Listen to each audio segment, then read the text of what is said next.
नमस्कार साथियों, मैं आर आशीष आप सभी का बहुत बहुत स्वागत करता हूं आपके अपने YouTube चैनल हिंदी जगत में। साथियों, आज हम लोग एक टॉपिक पढ़ेंगे जिसका नाम है हिंदी व्याकरण। इस पर हम विस्तृत चर्चा करेंगे डे बाय डे। तो आज हम केवल जानेंगे व्याकरण क्या होता है। दुनिया में जितनी भी मानक भाषाएं हैं या किसी भी देश की जो राजभाषा है, राज्य की भाषा अथवा मानक भाषा है, सबका अपना कोई न कोई व्याकरण अवश्य है। व्याकरण क्यों बनाया गया, इसकी आवश्यकता क्या पड़ी, तो हम संक्षेप में इसके बारे में जानते हैं। हम प्रारंभ से ये पढ़ते आ रहे हैं कि व्याकरण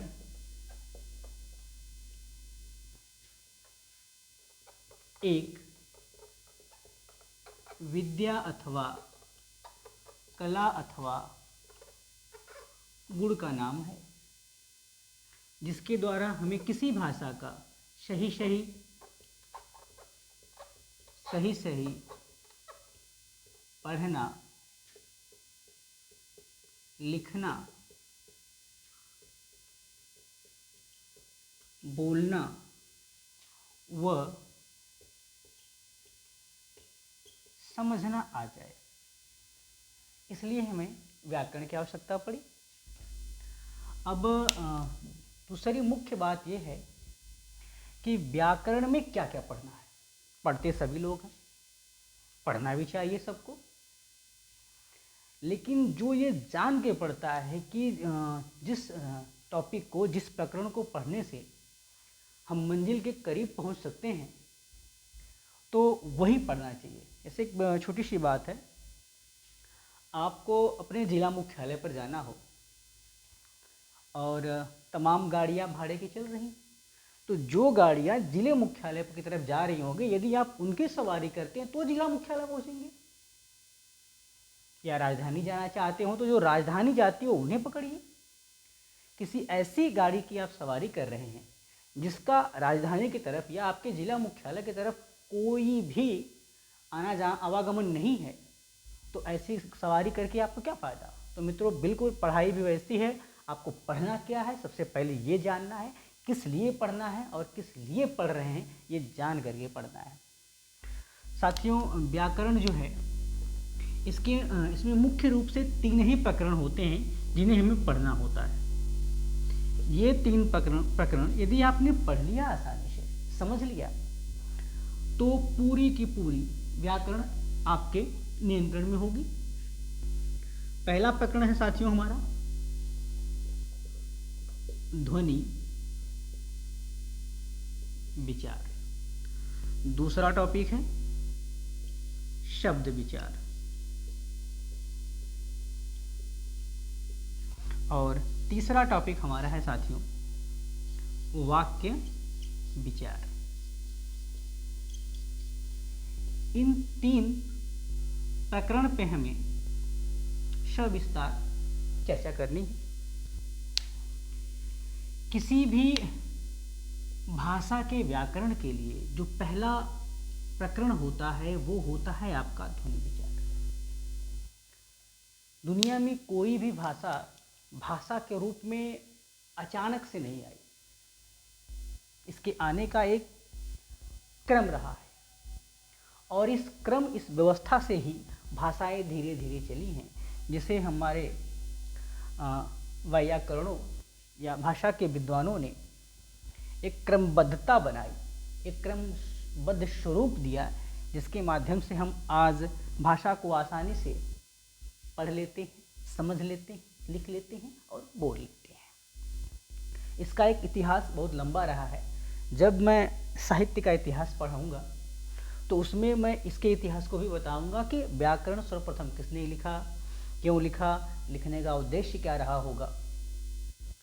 वैसे तो कहा जा व्याकरण के दृष्टि से भारतीय परिदृश्य में महर्षि पाणिनि का सबसे महत्वपूर्ण योगदान है। ये बातें भी मैं करूंगा जब कभी संस्कृत विषय पर चर्चा करूंगा, तो इनके विषय में भी आपको बताऊंगा।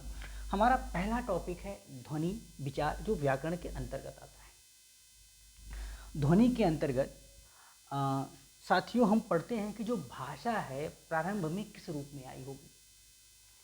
क्योंकि किसी ने इसे देखा तो नहीं आते हुए, तो जिसे हम बोलते हैं, समझते हैं, सुनते हैं, वो जो ध्वनियाँ हैं वो आई कैसे, किस ध्वनि को क्या कहना है, क्या लिखना है, किस तरह से लिखना है, इस विषय पर हम जब चर्चा करेंगे, जो जानकारी हासिल करेंगे, ग्रहण करेंगे, वो आता है ध्वनि विचार के अंतर्गत।